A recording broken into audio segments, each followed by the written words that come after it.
o rock é muito a leitura do seu tempo ali, né? Isso é muito interessante.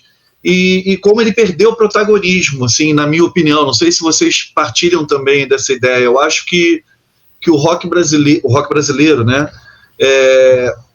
Ele perdeu um pouco desse protagonismo cultural e eu lamento isso, porque tínhamos essas vozes falando muitas vezes por nós, abrindo os nossos olhos, né?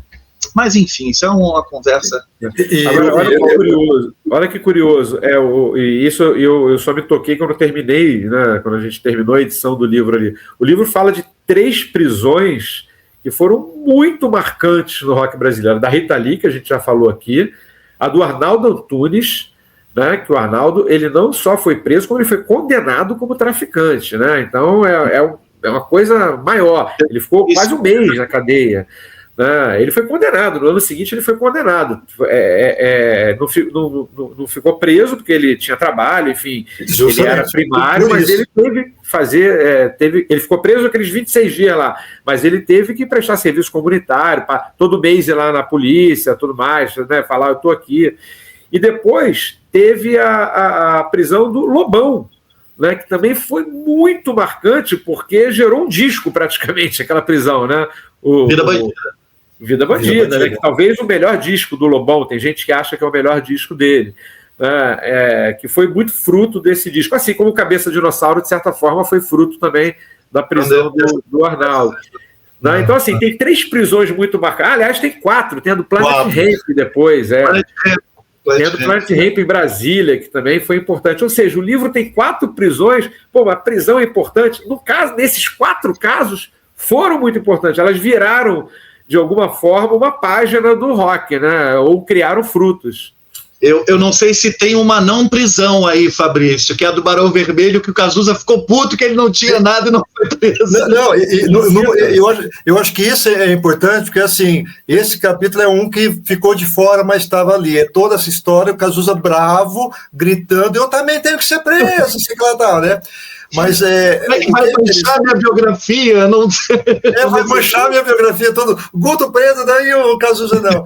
Mas é interessante que, assim, que eu sinto, por exemplo, que o Paulo Ricardo foi preso, que o Maurício do Traje foi preso. Então, assim, quando eu vou falar dessas histórias, algumas delas, então eu tento mostrar que não foi só aquilo. Eu não detalho, por exemplo, a do Barão, mas eu falo que o Barão passou também por esse processo, né? Passou por isso, quando a gente vai falar. Quando eu falo, por exemplo, do grupo dos 6, lá do Rock in Rio, eu faço questão, por exemplo, de passar na história do Traje na SWU, né? Que os caras praticamente jogaram o Traje para fora, tal, uma passagem assim. Então, para quê? Para a gente ficar assim, tipo, não foi uma coisa ali, né? Aí eu volto um pouco falando que desde o Rock in Rio, né, tirava as pessoas, tal. Então, assim, isso é bem interessante. Tem um capítulo do Hit também que foi muito legal. Eu acho que umas histórias que até hoje, assim, bem bacana. Aliás, esse do Hit é outro que eu acho que tem muita gente que não sabe detalhes, né?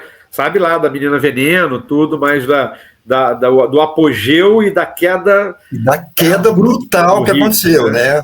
Da queda brutal que aconteceu. Deixar para a galera ler no livro. Justamente. Meus queridos, eu quero que vocês me digam, e digam para quem está nos assistindo, o que vocês esperam que fique para quem lê o livro com carinho, com amor, né, que foi lá, comprou, leu esse livro, assim, qual é o desejo de vocês, assim? Pô, espero que a pessoa que leu esse livro, eu acho que é você ter uma imersão no rock brasileiro, com histórias muito saborosas, algumas tristes, outras divertidíssimas, né? E você ter uma visão geral do rock nacional.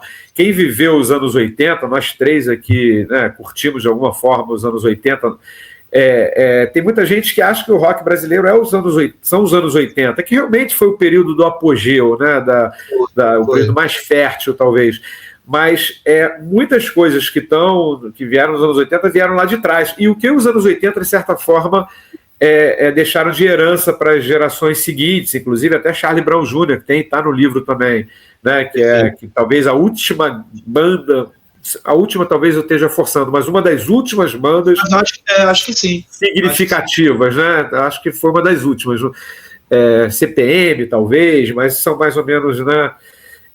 Contemporâneo. Então, eu acho que você tem um panorama de como o rock flutuou, né, com altos e baixos, com suas dificuldades, né? Tem um pouco no livro também, você vai sentindo bastidores da época da indústria fonográfica, dos produtores, né? Como que alguns produtores foram vitais para algumas bandas acontecerem muito, né? O Liminha é famoso, né, por ter bombado os Titãs, por ter feito, né, mas o Rick Bonadio, por exemplo, é o cara dos Mamonas. O nome dele até foi resgatado agora por conta dos 30 anos, né, que fez a morte dos Mamonas. E aí foi falado muito agora nos últimos meses, mas era um cara que muita gente já esqueceu, que foi o cara que, se ele não existisse, os Mamonas não existiriam. Né, com todo o talento que eles tinham, com toda a irreverência politicamente incorreta, mas precisou de um cara ali por trás. Então, em algumas histórias, fica muito presente quem está por trás, né? O cara que está ali,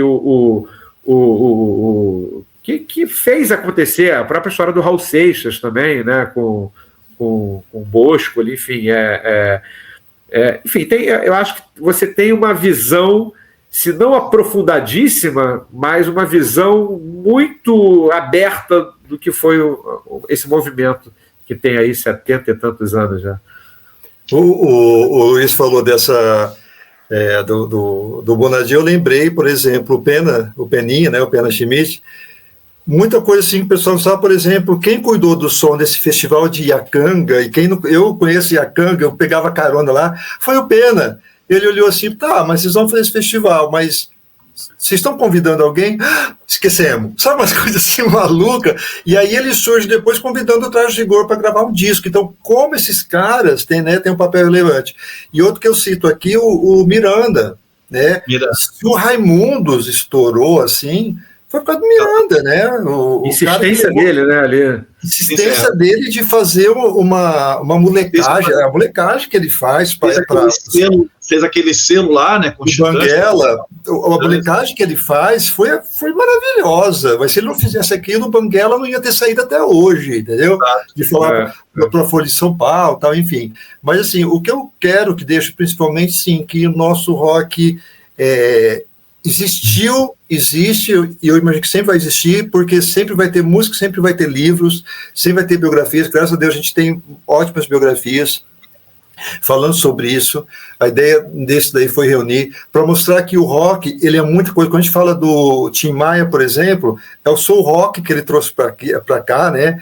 O rock soul, que o pessoal fala, a importância do Tim Maia para o que viria depois, né? Para tudo que viria, para a música brasileira como um todo, né?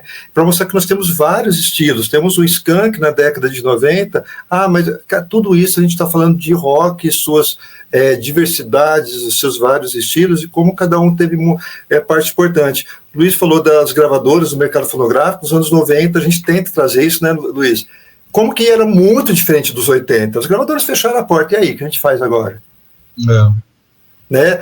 E aí o pessoal se sai muito bem, porque dali vem o Chico Sainz, de um manifesto também, né? Tem um capítulo do manifesto do Mangue Beat, não tem como não ter, que aquilo ali foi maravilhoso. Então, assim, eu acho que assim, mostrar os personagens que nós tivemos, as histórias que nós tivemos, que isso fique assim, para a pessoa ali falar assim, cara, não foi uma música só. Não é eu colocar Nós Vamos Invadir Sua Praia, eu colocar a Plebe Rude, Até Quando Esperar e falar, passou. Não é isso. Tem histórias. Tem isso é um detalhe importante no livro. Muitos protagonistas. Que o livro não é sobre 50 discos, por exemplo. Né? Não é 50 discos importantes. Em alguns momentos ele até fala mais de um disco, mas são 50 histórias. No caso do Traje a Rigor, né, que foi um fenômeno, né, naquele início ali dos anos 80, naquela metade dos anos 80, mas o Fabrício escolheu contar a história de Inútil.